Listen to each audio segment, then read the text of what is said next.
Hello and namaste to all of you. This is JVN Shalu Singh from Department of Physiotherapy from Jyotia Vidyapeeth, Women's University. So for today's topic, I'll be discussing with you about various staining techniques which are involved in chemical examination of urine. So first one is your wet mount method. So now in wet mount method, normal saline, iodine solution, buffered methylene blue solution, and eosin solutions are used. And staining can be done for permanent preparations. So Scottine's fluid and Hidden Haynes hematoxylin method and trichome stain can be used for the staining. Now, for microscopic examination of wet mount method, so wet mount method is the simplest and easiest technique for the examination of feces, and this method should be performed in all laboratories at peripheral level. Now, wet mount method can be prepared directly from feces material or from concrete concentrated specimen, and the basic types of a wet mount that should be used for each fecal examination are saline, iodine, and buffered methylene blue. Now, for a saline wet mount, it is used for initial microscopic examination of stools, and it is employed primarily to demonstrate worms, eggs, larvae, protozoan, trophozoites, and cysts.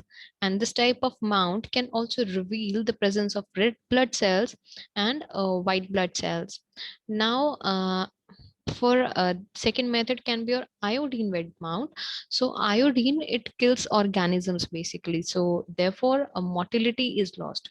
So it is used to stain nuclei and glycogen mass if present. So flagella, it becomes recognizable. So cyst can usually be specifically identified by this method, and Lugol's iodine solution is used. Now nextly, what is Lugol's iodine? So firstly, it's very strong and it must be diluted for about 5 times with distilled water. Now the stain deteriorates quickly, so it needs to be prepared every 2 weeks, and it contains iodine crystals, powdered, about 5 gram of powdered iodine crystals, 10 grams of your potassium iodide, 10 ml of your distilled water. So potassium iodide is dissolved in distilled water and iodine crystals are slowly added. So solution is then filtered and kept in your stoppered bottle of amber color, because it's light sensitive. Now buffered methylene blue wet mount preparation may it stains trophozoites of amoeba, and it does not stain amoebic cysts or trophozoites and cysts or flagellates. So nucleus and inclusions such as your RBCs or yeast cells, they stain dark blue, and cytoplasm, it stains light blue. Now, in case of your Eosin wet mount, so detection of trophozoites and cysts can be done, and it can be much more easily detected against the pink red background of Eosin preparation. Now, nextly, there are various rapid methods which are used for the uh, s- examination of stool. So these rapid methods are your saline smear method and your iodine smear methods. So in saline smear method, a huge number of eggs of protozoas and trophozoites and motility can be seen, or amoebas and flagellates. And iodine smear is used, 1% iodine is used, and huge number of cysts and morphological details can be seen through iodine smear method. Now nextly, direct saline or and iodine methods are there. So with a wax pencil, uh, writes the patient we write the patient name or a number and the date at the end of the slide, so that this your slide is recognizable. If your performing the test for a large number of patients, and a preparation of your fecal specimen is done. So for the preparation, we place a drop of saline in center or left half of the slide, and we place a drop of iodine solution in the center of the right half of the slide. So if the presence of amoebic trophozoite is suspected, warm saline should that is for around 37 degrees should be used. Now for preparation of wet film, so with an applicator or a stick or a match or toothpick, we pick up a small portion of specimen, and for this size of match head, and we mix it with the saline, and we cover it with a cover slip. Now to examine, we put the slide with the mount on microscopic stage, and we focus our microscope at power 10 or low power objective, and then we regulate the light in microscope field and the substage diaphragm, and we should be able to see objects in field distinctly, and too much or too little light is not good. Now for the examination, the entire cover slip area with 10 focus objective focuses the objective on top left hand corner, and it moves the slide systematically and backwards and forwards and up and down. Now for when examination of when organisms or suspicious materials are seen, we switch to high dry objective and increase the light by opening the substage diaphragm to observe the detailed morphology, and it is the systematic examination. So if mounts are examined in this way, any parasites present will usually be found, and if mount is not examined systematically, parasites may be missed. And we examine each microscopic field carefully, focusing up down and before moving to your next field.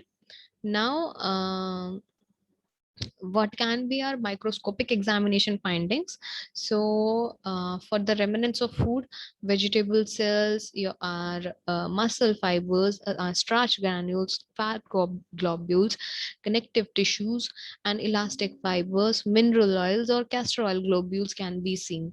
Now in case of cells, we can find epithelial cells, pus cells, our macrophages, ghost cells, not Notic bodies, eosinophils, RBCs, crystals, yeast and molds, are protozoa, helminthic parasites. These can be basically seen. Now,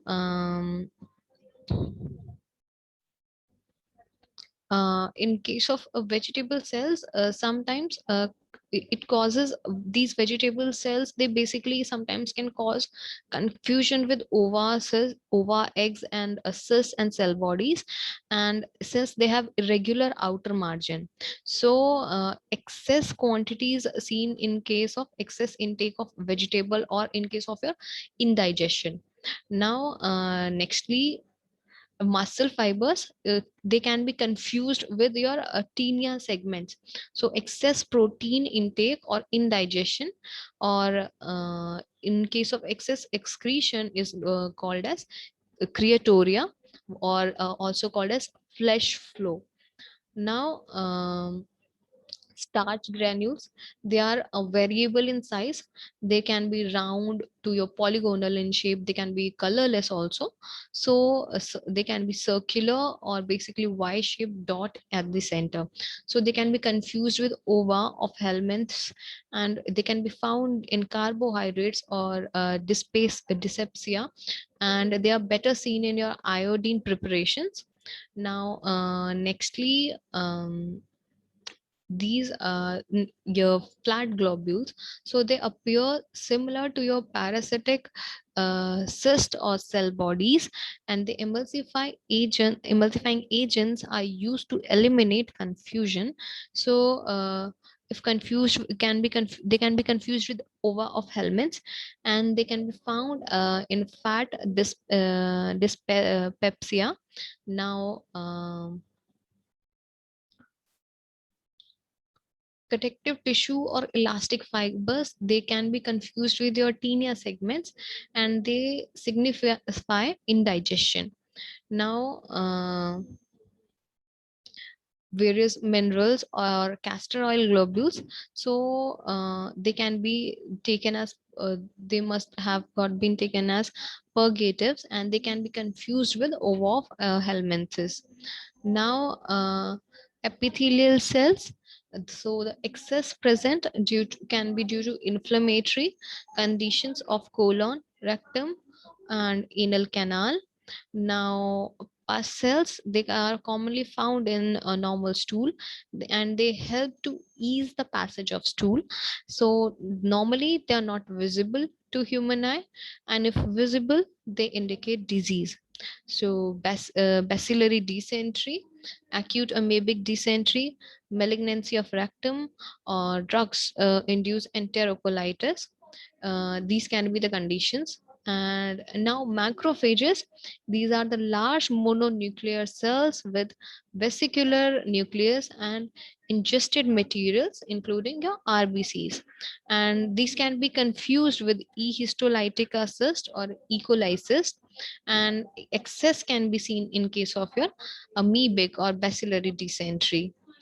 Now, nextly, ghost cells. So, degenerative form of macrophages or epithelial cells can be seen. So, it is enlarged or swollen eosinophilic and epithelial cells with eosinophilic cytoplasmic outline, but without a nucleus. So, they show the characteristic of bacillary dysentery. Now, a kind of knotic bodies are there. So nuclear remains of these are the nuclear remains of tissue cells and leukocytes, and they show the characteristic of amoebic dysentery. Now, various cells such as eosinophils, these can be seen in case of intestinal allergy during diluting fluid used which for examining eosinophils is your Randolph's diluting fluid or Pilot's stain. Now, carbon chromotrope technique is used for the detection of eosinophils. So, a measured quantity of deposit is taken, and it is diluted with the diluting fluid in the ratio 1 is to 10 or ratio 1 is to 20 according to the concentration of the residue, and it is counted in heme cytometer, and increased in case of allergic conditions and parasitic infestations and drug allergy, and in case of your ulcerative colitis. Now, further, RBCs, they are seen in case of ulcerative lesions of gut. In your bacillary dysentery, yellowish discrete is seen. In case of amoebic dysentery, greenish color can be seen, and in clumps. So, crystals can be seen for fatty acids. Your calcium oxalate crystals can be seen. Your triple phosphate crystals can be seen. Charcot-Leyden crystals can be seen. Hematoidin crystals can be seen, and various crystals for your drugs can also be found upon microscopic examination of urine. So, different crystals have a different kind of characteristics. So I'll tell you about these crystals in your next section. So until then, if you have any doubts, you can consult me. And until then, take care and goodbye.